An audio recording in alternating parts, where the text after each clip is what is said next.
कारवाई पण केली, अरेस्ट पण केलं, पण तथाकथित काही संघटना ज्या महाराष्ट्रात आहेत त्या सातत्यानं राज्यामध्ये एखादी घटना अशी झाली की तिला पुन्हा आग टाकण्याचा एक प्रयत्न, त्याच्यात मात्र तेल ओतण्याचं, पेट्रोल टाकण्याचं काम केलं जातं. आणि राज्याचे गृहमंत्री देवेंद्र फडणवीस म्हणतात की मी खपवून घेणार नाही. तर कोणाचं खपवून घेणार नाही? राज्यामध्ये ज्या सातत्यानं धार्मिक आणि जातीय तणाव थांबवण्याची जबाबदारी ही सरकारची आहे. आणि सरकार हे मुद्दामून करते आहे का? काय अपेक्षित आहे या सरकारला? माननीय सुप्रीम कोर्टाने या सरकारला नपुसक म्हटलेलं आहे. काय महाराष्ट्रामध्ये या पद्धतीचं नपुसक सरकार जे जातीय तेल आणि धर्मीय तेल निर्माण करून महाराष्ट्राची, शाहू फुले आंबेडकर विचाराची बदनामी करायला निघाला आहे का? हा सवाल काँग्रेसच्या वतीनं आम्ही यांना करतो आहे. यांना सत्ता चालवता येत नसेल, राज्यामध्ये कायदा सुव्यवस्था सांभाळता येत नसेल, त्या सरकारनं तातडीनं पाय उतार व्हावं. काय तुम्ही अजूनही पालकत्वाची वाट पाहताय? आजच आपले पालकत्वाचे स्वप्न पूर्ण करा. ओएसिस फर्टिलिटी सह विश्वसनीय वंध्यत्व निवारण तज्ञ. अपॉइंटमेंटसाठी कॉल 9015245245. आणि या पद्धतीचा महाराष्ट्राची बदनामी आम्ही कधी खपवून घेणार नाही. हा छत्रपती शिवाजी महाराजाचा महाराष्ट्र आहे. या महाराष्ट्रामध्ये या पद्धतीनं जातीय तणाव आणि धार्मिक तेढ निर्माण करून हे सरकार मुद्दामून या राज्याची बदनामी करण्याचं पाप करते आहे. आणि हे आम्ही आरोप नाही करतो, ही वस्तुस्थिती आहे. सरकारला आणि राज्याच्या पोलीस महासंचालकांना आम्ही जाऊन सांगितलं तरी हे सरकार मुद्दामून या पद्धतीच्या घटना करत असेल आणि तथाकथित काही संघटना या पद्धतीचा मुद्दामून राज्यामध्ये हे विष ओकण्याचं काम करत असेल, हे कधी खपवून घेणार नाही. ही भूमिका आमची आहे. त्याचप्रमाणे दुसरा मुद्दा, सरकारच्या जवळ हक्केवर सावित्रीबाई फुले वसतिगृहामध्ये चर्नी रोडला, त्या ठिकाणी वसतिगृहामध्ये जाऊन त्या मुलीवर बलात्कार करणं आणि त्याच्यानंतर त्या मुलाने चर्नी रोडवर जाऊन आत्महत्या करणं, हे काय चाललं या महाराष्ट्रामध्ये? कुठे नेऊन ठेवला महाराष्ट्र? एकनाथ शिंदे आणि फडणवीस, तुम्हाला उत्तर द्यावं लागेल. या महाराष्ट्रामध्ये मुली सुरक्षित राहिल्या नाहीत, महिला सुरक्षित राहिल्या नाहीत. जातीय तेढ निर्माण करून तुम्ही ज्या पद्धतीने हे राज्य बदनाम करताय, याचं उत्तर तुम्हाला द्यावं लागेल. जनता तुमच्याकडून उत्तर घेतल्याशिवाय शांत बसणार नाही. ज्या राज्यामध्ये छत्रपती शिवाजी महाराजांच्या महाराष्ट्रातच मुली सुरक्षित नसतील तर हे तुम्हाला राज्यकर्ते म्हणून तुम्हाला जे दिमाखानं वावरताय ते तुम्हाला त्या पद्धतीनं वावरता येणार नाही. याची दखल तुम्ही लोकांनी घेतली पाहिजे, नाही तर महाराष्ट्राची जनता तुम्हाला रस्त्यावर फिरू देणार नाही, अशी परिस्थिती निर्माण होणार. बिलकुल हे सरकार प्रत्येक याच्यात नापास झालेलं सरकार आहे.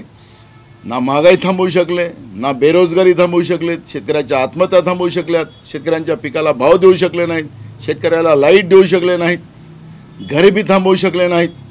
प्रत्येक स्तरावर हे सरकार नापास झालेलं सरकार आहे. राज्यातलं उद्योग सगळेच्या सगळे गुजरातमध्ये पळवणारं हे मोदी आणि अमित शहाचे हस्तक जे महाराष्ट्रात बसलेले आहेत, यांनी राज्याची धुर्दाणी केलेली आहे. आणि म्हणून हे प्रत्येक याच्यात नापास झालेलं हे सरकार या पद्धतीनं जाती आणि धार्मिक तणाव निर्माण करून लोकांची दिशाभूल करण्याचं पाप करत आहे. मूळ मुद्द्यापासून लोकांना डायव्हर्ट करण्याचा हा प्रयत्न करत आहे. आणि ही वस्तुस्थिती आहे, हे आरोप नाही. नपुंसक सरकार सर्वोच्च न्यायालय बोललेलं होतं, हे ह्या घटनातून पुन्हा पुन्हा ते सिद्ध होतं. याच अशाच आधारावर माननीय सुप्रीम कोर्टाने म्हटलेलं होतं की हे सरकार नपुसक आहे. आणि हे सरकार नपुसक आहे माननीय सुप्रीम कोर्टाने ताशेरे महाराष्ट्राच्या सरकारवर ओढणं म्हणजे खऱ्या अर्थानं महाराष्ट्राच्या 14 कोटी जनतेला लाजिरवाणी परिस्थिती निर्माण करून ठेवण्याचं पाप एकनाथ शिंदे आणि फडणवीसाचं ना भाजपच्या सरकारने केलेलं आहे. आणि म्हणून ही नपुसकता वारंवार पुढे येते आहे, हेच या ठिकाणी म्हणावं लागेल. यामागे धर्मांध शक्ती आहे असं तुम्ही उल्लेख केला आणि फडणवीसांचा राजीनामा मागितला. तथागतीत मी कुठल्याही धर्माचा उल्लेख केला नाही. तथागतीत काही पोचलेली लोक जे मुद्दामून या पद्धतीच्या व्यवस्था निर्माण करतात आणि म्हणून माननीय सुप्रीम कोर्टाने याच्यामध्ये नपुसक सरकार म्हटलेलं आहे, म्हणून मी त्याचा उल्लेख केलेला आहे. आणि ही नपुसकता वारंवार आता पुढे येत आहे, हे मुद्दामून घडवलं जाते आहे. मी मुद्दामून त्या घटनेचं कोल्हापूरची सुरुवात केली की त्या पद्धतीचं औरंगजेबाचं डीपी त्यांनी ठेवली, त्या पोरावर मुस्लिम समाजाच्या लोकांनी कारवाई करायला मागणी केली. हे मग तथागतीत पुढं आलेत आणि या तथागतांनी त्या ठिकाणी गोंधळ जे कोल्हापुरामध्ये घालतात आहेत हे या ठिकाणी विशेष आहे. आणि म्हणून मी तुम्हाला सांगतो की आम्ही कुठल्या धर्माचं लांगून चांगलं आम्हाला करायचं नाही. जो चूक करेल त्याच्यावर कारवाई झाली पाहिजे. पण ज्या पद्धतीनं राज्य पेटवण्याचं पाप ही लोक करतात आहेत हे सरकार मुद्दामून हे करत आहे आणि मूळ मुद्द्याला लोकांना डायव्हर्ट करण्यासाठी या पद्धतीचं करत आहे.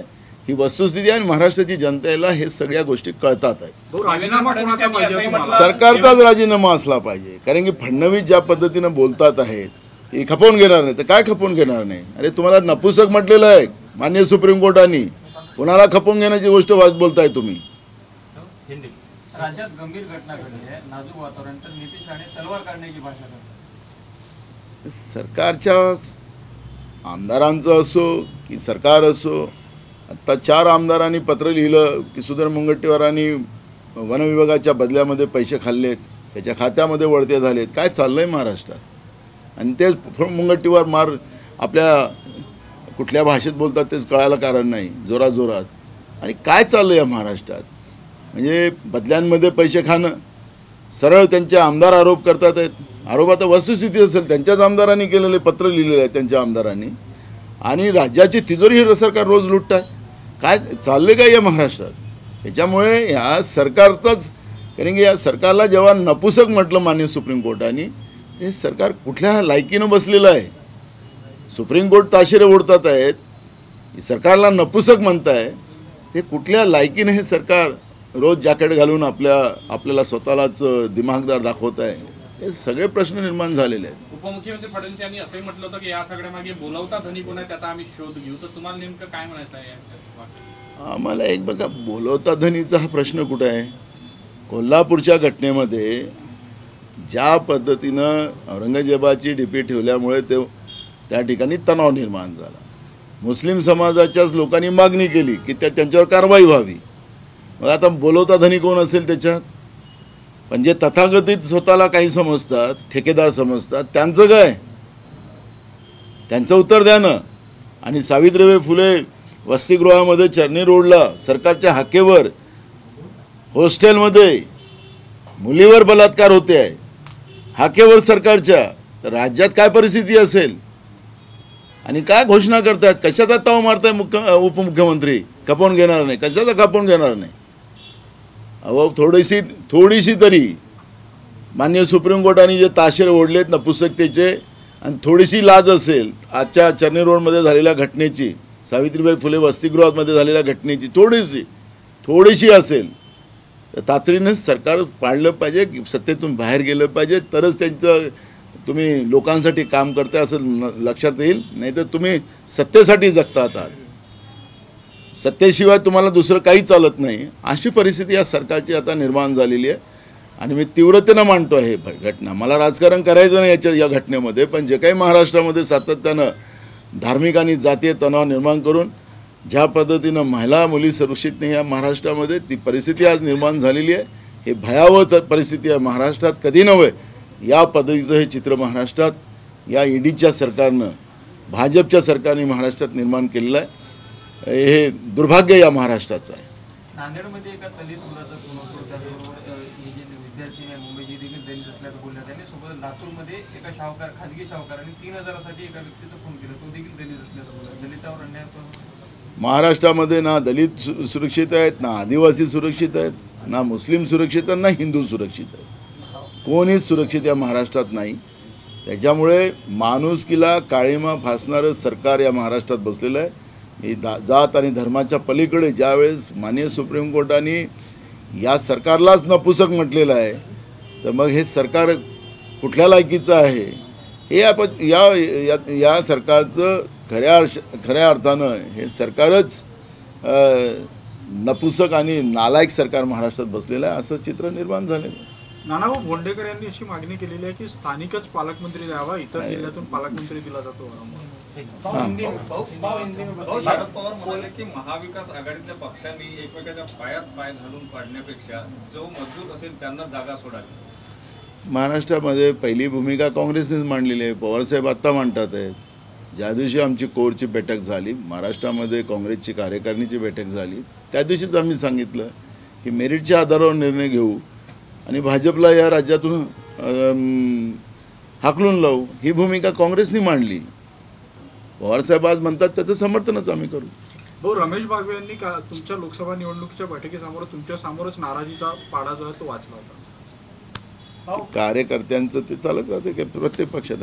भाऊ, आज देवेंद्र फडणवीस ने कहा है कि महाराष्ट्र में अचानक से औरंगजेब की औलाद पैदा हो गई है और इसके पीछे मालिक कौन है, असली लोग कौन है, वो हम ढूंढ निकालेंगे. तो कहीं उनका जो ये लक्ष्य था वो कहीं विपक्ष की तरफ तो नहीं था? देखो, एकदम क्लियर और स्पष्ट बात है कि कोल्हापुर में जो 2 बच्चों ने औरंगजेब का डीपी रखा था, उसमें मुस्लिम समाज के लोगों ने कहा कि इन लोगों पर कार्रवाई होना चाहिए. जब मुस्लिम समाज एकदम स्पष्ट है, किसी ने उसको सपोर्ट नहीं किया, तो एकदम बात क्लियर है. फिर तथाकथित जो धर्म के ठेकेदार है, जो आज पूरे कोल्हापुर में माहौल ख़राब कर रहे हैं, उनके बारे में क्यों नहीं बात कर रहे हो? और आज महाराष्ट्र में ये पहली घटना नहीं है, अभी ये 10वीं घटना है. औरंगाबाद से घटना शुरू हुई तो ना मुस्लिम यहाँ पर सुरक्षित है, ना दलित है, ना आदिवासी, ना हिंदू है, कोई सुरक्षित नहीं महाराष्ट्र में. और ऐसे परिस्थिति में मंत्रालय जहाँ बैठते ही सरकार, वहाँ से आवाज़ की दूरी पर सावित्रीबाई फुले हॉस्टल में एक बच्ची के ऊपर बलात्कार होता है, तो महाराष्ट्र में महिला भी सुरक्षित नहीं है, बच्चियाँ भी सुरक्षित नहीं है. और माननीय सुप्रीम कोर्ट ने ये सरकार को नपुंसक सरकार कहा है. अगर ये घटनाएं जब महाराष्ट्र में बढ़ती जा रही है, इस राज्य में ना हिंदू, मुस्लिम, ना दलित, ना आदिवासी, कोई अगर सुरक्षित नहीं है, तो ये सरकार, नपुंसक सरकार महाराष्ट्र में क्या कर रही है? महाराष्ट्र छत्रपति शिवाजी महाराज का महाराष्ट्र है, सबको न्याय मिलना चाहिए. ऐसी परिस्थिति ये महाराष्ट्र में थी. ये महाराष्ट्र को बर्बाद करने के लिए ईडी की सरकार, एकनाथ शिंदे और फडणवीस की सरकार, बीजेपी की सरकार जो बैठी है, ये सरकार को अगर थोड़ी शर्म है तो तुरंत इस्तीफा देके बाहर होना चाहिए. ये मांग हम कांग्रेस की तरफ से करते हैं. आज जो कोल्हापुर में हिंसा हुई, क्या मानते हैं, क्यों हुई, कौन होगा इसके पीछे और क्या मंशा होगी इसकी? सरकार जानबूझकर इस तरह की घटनाएं कर रहे हैं. हम खुद पुलिस महासंचालक को मिले, सरकार को भी हमने कई बार खत लिखे. जो औरंगाबाद से घटना शुरू हुई, औरंगाबाद, अकोला, कई जिले में, और ये 10वीं घटना है. यहाँ दलितों पे, यहाँ मुस्लिमों पे, हिंदुओं पे, आदिवासियों पे, सबके ऊपर हमला हो रहा है. और सरकार ये जानबूझकर कर रही है, क्योंकि ये महंगाई में फेल हो गई.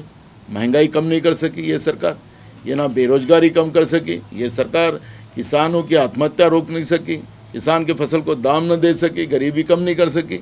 और ये सरकार हर मुद्दे में फेल हुई, और सब मुद्दों को डाइवर्ट करने के लिए इस तरह की घटनाएं वो जानबूझकर कर रही है. और इसलिए ये सरकार को माननीय सुप्रीम कोर्ट ने नपुंसक बोला है. तो ये सरकार को थोड़ा भी शर्म हो तो ये सरकार इस्तीफा देके मोकला होना चाहिए. तुम राज्य को, ये छत्रपति शिवाजी महाराज का महाराष्ट्र है, ये राज्य को बदनाम करने के लिए सरकार नहीं है, लेकिन महाराष्ट्र को रोज बदनाम करने का पाप ये लोग कर रहे हैं. शाहू फुले आम्बेडकर विचारधारा को बदनाम करने का पाप ये सरकार कर रही है. कदापि इस सरकार को महाराष्ट्र की जनता, अब इनको सत्ता से उतारने का ही मानसिकता महाराष्ट्र की जनता ने बना लिया है. आप बार-बार इस्तीफे की बात कर रहे हैं, तो आप किसका इस्तीफा मांग रहे हैं? मुख्यमंत्री? पूरी सरकार का ही, क्योंकि ये सरकार ही ये सब घटनाएं करवा रही है, और इसलिए सरकार ने इस्तीफा देना चाहिए. थोड़ी देर पहले मुख्यमंत्री एकनाथ शिंदे ने कहा है कि लॉ एंड ऑर्डर जो सिचुएशन है राज्य की, वो जिम्मेदारी गृह विभाग की है. तो कहीं ना कहीं इतनी बड़ी घटना से पल्ला झाड़ने का काम मुख्यमंत्री कर रहे हैं. देखो, सरकार की जवाबदारियाँ पूरी सरकार की होती है. मुख्यमंत्री हो या उप मुख्यमंत्री हो या मंत्रिमंडल हो, सबकी जवाबदारियाँ होती है. अब जिनको सरकार पता ही नहीं है, अंधेरे में सरकार बनाई हुई है, और ये सरकार कोई संवैधानिक व्यवस्था की सरकार नहीं है. बन गई, उस समय के राज्यपाल ने अपने ढंग से बना ली. संविधान का दुरुपयोग, उसमें संवैधानिक कुर्सी पे बैठ के उस कुर्सी का दुरुपयोग करने का पाप उस समय के राज्यपाल ने किया. और इसलिए माननीय सुप्रीम कोर्ट ने उसके ऊपर भी राज्यपाल के ऊपर भी कड़े शब्द ने नाराज़गी व्यक्त की. तो ये सरकार असंवैधानिक सरकार है, और ये सरकार से क्या उम्मीद करे, अब ये पता ही नहीं चल रहा है.